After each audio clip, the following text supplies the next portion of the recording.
Eu gostaria de comunicar hoje aqui a essa CPI que eu protocolei requerimentos, os quais eu tenho certeza que vão ajudar muito na elucidação de como se produz e se espalham notícias falsas com o intuito de destruir adversários políticos. A fake news é notícia falsa. Então eu estou trazendo aqui um elemento nesse momento para que todo o Brasil saiba onde nasceu a fake news. E eu tenho aqui um réu confesso.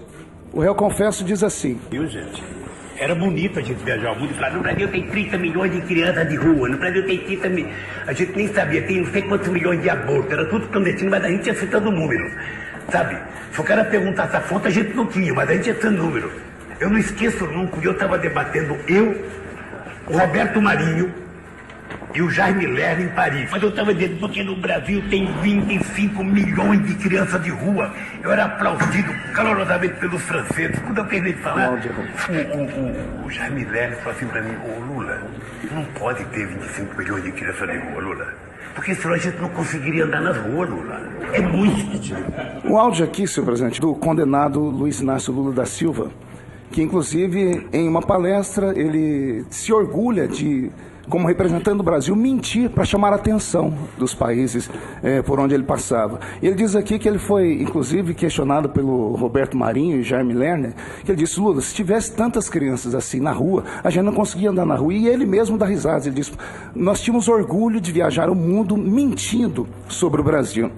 Então, senhor presidente, o primeiro requerimento é para convocar o condenado Lula, que é líder de uma organização politicamente e habilidosa, né, chamada PT, para dar instruções, explicações de como funcionava a máquina de destruir reputações petistas.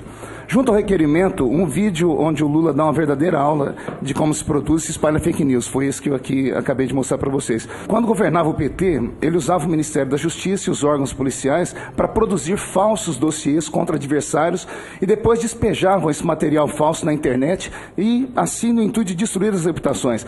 Por isso eu requeri que convidemos também o delegado de polícia e ex-secretário nacional de Justiça, Romeu Tuma Júnior, autor do livro Assassinato de Reputações, um crime de Estado, para dar detalhes aqui de sua minuciosa investigação de como funcionou o primeiro grande aparato de disseminação de fake news da história brasileira, que até hoje funciona nas redes. O PT tem a maior milícia digital que já existiu na história desse país, que é a rede de blogueiros, sites e perfis nas redes sociais que foram por anos sustentados com verba publicitária da SECOM. Por isso também eu requeri a convocação para essa CPMI da fake news de todos os ministros da propaganda das gestões petistas, Franklin Martins, Helena Chagas, Thomas Trauman e Edinho Silva, porque nós temos informação que foram gastos mais de 100 milhões de reais somente com blogueiros para destruir reputações, exatamente como disse aqui o general Santos Cruz. Também estou oficiando o secretário da SECOM, Fábio Vantagem, para que ele disponibilize o nome, CNPJ e valores repassados às milícias digitais petistas nos 13 anos do desgoverno do PT. Eu vou atrás desses CPFs que estão por trás dos CNPJs. Nós vamos descobrir aqui o modus operandi da organização criminosa e como os ex-ministros convocados, nós vamos seguir o rastro do dinheiro. O PT é uma organização política habilidosa e faz das mentiras um meio de ação política. O PT criou esse método sórdido de espalhar notícias falsas no Brasil e não tem moral para investigar ninguém. E devem sim serem investigados por todos os crimes que já cometeram. E termino dizendo que o PT na CPMI da fake news funciona como aquele batedor de carteiras que após furtar um desavisado sai correndo pela rua gritando pega ladrão. E sobre o Olavo de Carvalho... Pela ordem, presidente, pela ordem, deputado, nós fomos citados aqui... Eu ainda estou falando, mas eu não terminei. Não, você fez uma acusação... Eu não terminei. Termine que eu mas eu não terminei. O senhor fique à vontade. Em nome do deputado Feliciano. A palavra, Feliciano. Senhor presidente, só para dizer aqui as pessoas que falam em tom pejorativo sobre o professor Olavo de Carvalho, que estudem um pouquinho as suas obras. Né? Eu vi aqui, tanto parlamentares aqui quanto aí da mesa falarem.